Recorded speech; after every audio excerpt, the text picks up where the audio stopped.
Atmos Energy revealed it discovered a gas leak near a Lake Dallas house that exploded about 2 weeks ago. Atmos made the announcement during a special city council meeting this evening. It's the first time residents could address city leaders and Atmos since the March 19th explosion. And until tonight, there have been few, if any, answers actually about what happened. The explosion sent a woman to the hospital. Fox 4's Amelia Jones was at tonight's meeting. Amelia. Heather, Steve, when I asked people who showed up tonight what they thought of the information, they shrugged their shoulders. While we now know there was a confirmed gas leak near the home that exploded, it's still unclear why it wasn't caught. Tonight, citizens of Lake Dallas did not hold back their disappointment about city officials' handling of the emergency.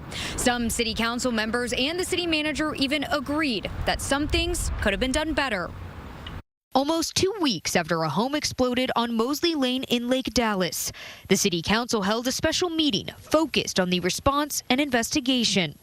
Those who showed up didn't hold back their frustrations. On the evening of Thursday, March 19th, it was apparent that there is zero ability for the city of Lake Dallas to quickly respond and communicate to the residents for any emergency. The explosion sent one woman to the hospital by care flight with serious injuries. Neighbors nearby were evacuated anywhere from a few hours to several days. Fox 4 spoke to neighbors who shared over the last 2 weeks, updates were hard to come by and communication with the city and Atmos Energy was difficult. We are all here as a community because we care about our little town. This community takes care of one another. We've seen that over these past weeks. Our local government's response to crisis should reflect that same level of care. Wednesday night, the people of Lake Dallas made it clear they want city officials to come up with an emergency plan. I hope the management team of the city learns their lesson from this serious disaster and will look to other cities for guidance when developing an emergency action plan that covers all potential disasters, not just weather-related incidents. Atmos Energy officials spoke at the city council meeting and revealed crews found a gas leak near the home that exploded. However, Atmos says no one had called it in beforehand. In a lawsuit, the woman injured in the explosion has said she did not have an active gas supply running into her home. Atmos officials said the leak was isolated and the material of the pipe was not appropriately updated from when it was first put in during the 1970s by a different company.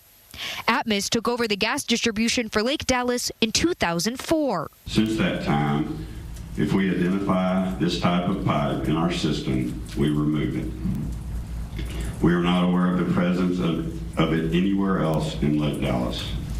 As I mentioned, the investigation into the cause of the leak remains ongoing, and we do not know whether the type of pipe had anything to do with the leak. The gas and utility company is replacing and restoring gas lines throughout the city. Atmos officials said they've conducted multiple surveys and tests to confirm that the system is functioning safely and as expected. After the presentation, city council members asked questions and addressed the public's concerns. Some of them agreed that the response to the emergency could have been better. Can we do better? Yes. Are there some things, particularly with things like letting people know better where places are, perhaps in advance? Maybe we shouldn't wait till we have an emergency to say, if there's an emergency, this is where you should go. And I think that's a valid concern.